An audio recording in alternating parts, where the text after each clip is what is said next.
እዚህ አንድ የፖለቲካ ዓላማ አለኝ ለህዝብ ነው የወጣሁት የሚል አካል ይሄ አካል የሚለው ፋኖን ነው።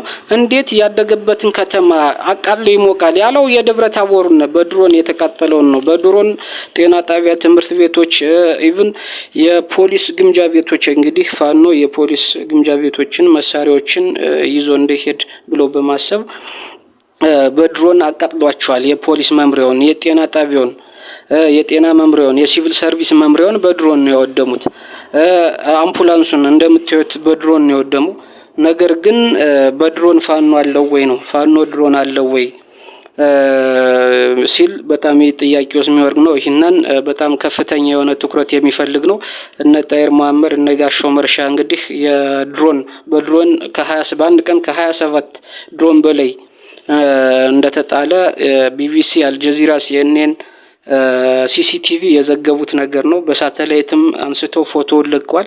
ነገር ግን ይህንን ለማርበስበስ የአማራ ህዝብ ከብልጽግና ላይ እና ከነሱ ላይ እንዳይነሳ ፋኖ እንዳቃጠለው ነው። እንግዲህ ግምጃ ቤቱ ፋኖ አቃጠሉ ማለት ነው። እስከ መሳሪያውን አልፈልግም ብሎ ፋኖ አቃጠሉ ሊሉን ነው።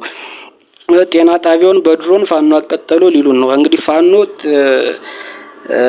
ድሮን ታጥቋል ወይ የሚለው ጥያቄ ሊደረግበት ይገባና ስለዚህ ከአብኖች ላይ በተለይ ከጋሻው መርሻና ከጣይር መሐመድ ላይ እንዲሁም ከጥለው እንደጀኔ ላይ ትኩረት መደረግ አለበት እላለሁ።